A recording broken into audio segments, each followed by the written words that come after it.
Jesus often talked of little things, a little leaven that could raise an entire loaf of bread, a small candle that could light an entire dark room, a little salt that could savor an entire meal.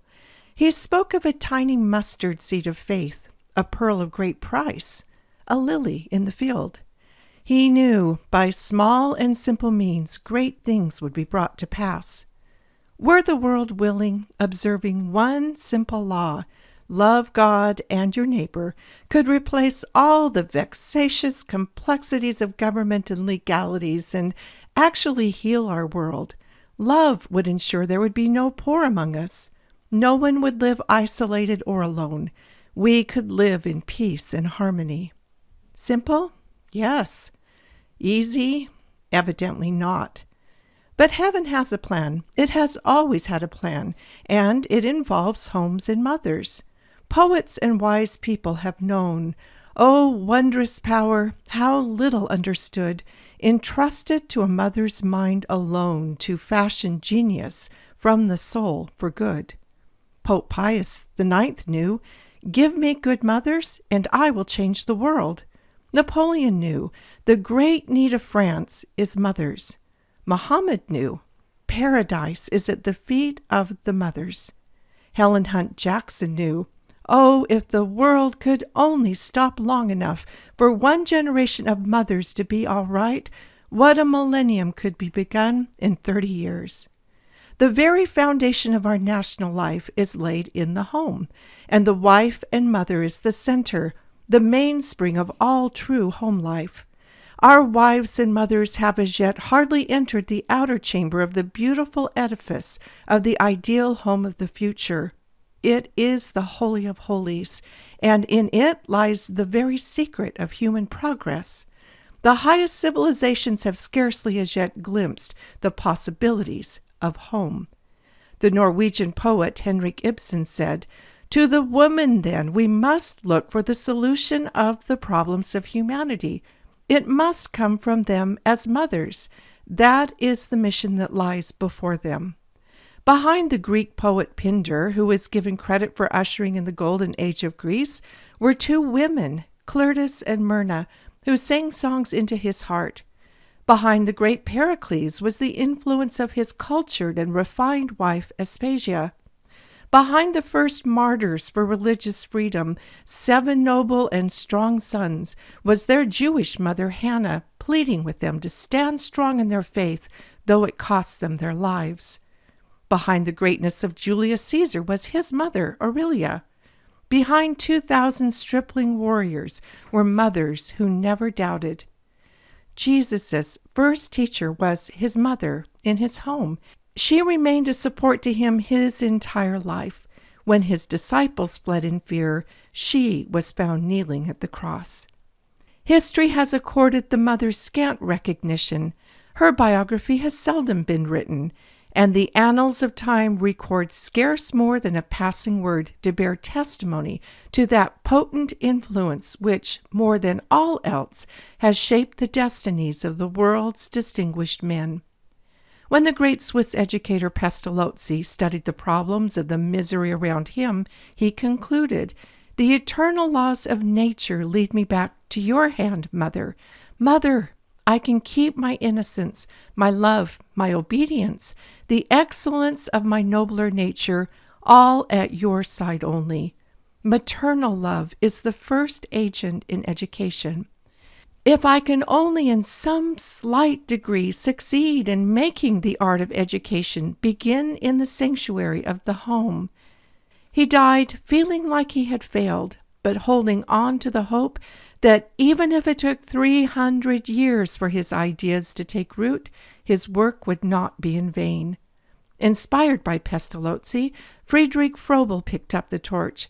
The first kindergartens were formed to teach mothers to teach in their homes. The government shut him down because they saw the kindergartens as a threat to their authority. But other educators caught the same flame. Maria Montessori's work was primarily aimed at mothers of young children in the home. She said, It seems so self-evident as to almost be a childish statement to assert that only two things are needed in order to establish peace in the world. Above all, a new type of man, a better humanity. Then an environment that should no longer set a limit to the infinite desire of man.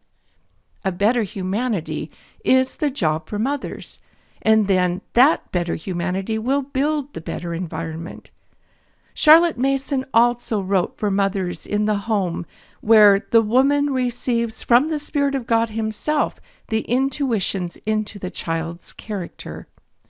Despite all the evidence that mothers in the home can shape the world, we find ourselves in a culture that demeans and devalues motherhood and homemaking. The very movement that was meant to elevate motherhood, that claimed mother love works magic for humanity, has devolved into something that would horrify the founders of the women's movement, who, by the way, never had children of their own.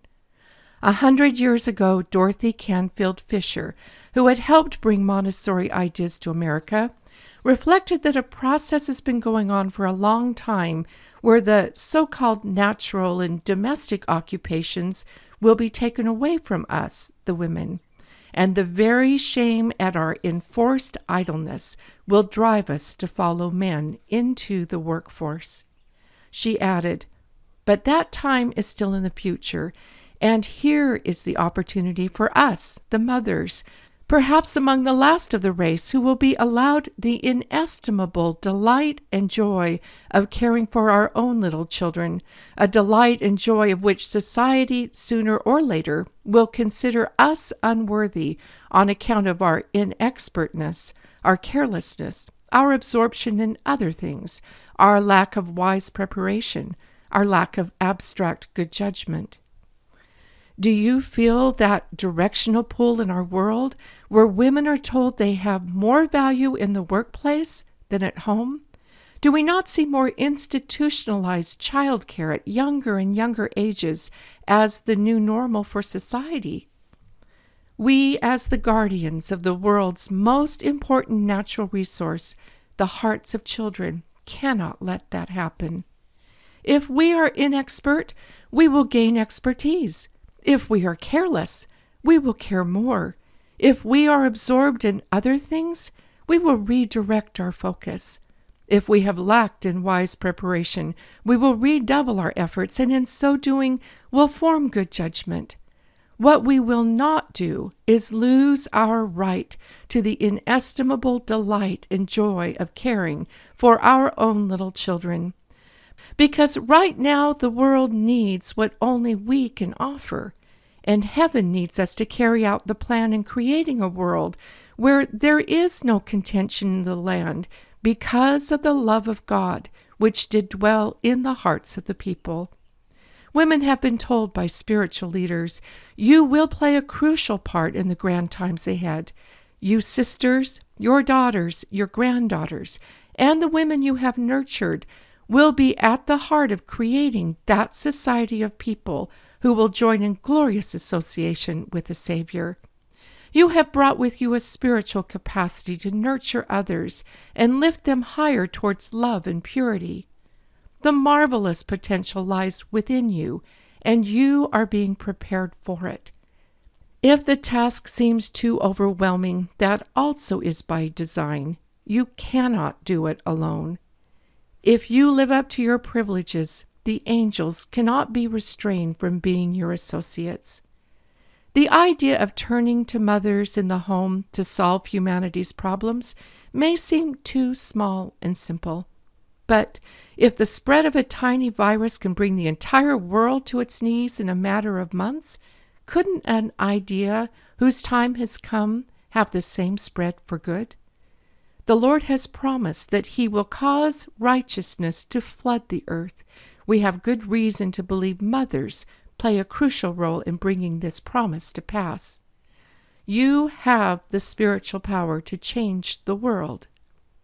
I see women beginning to awaken to their role with a fire in their belly. This movement doesn't require legislation or fanfare or public rallies or fundraisers or awareness campaigns. It is passing quietly, undetected by the world at large, from mother to mother in her neighborhood and through her network of friends and family. I see a safety net being woven around the world in small and simple ways, as God's work always is. Our homes are being made places of refuge and safety.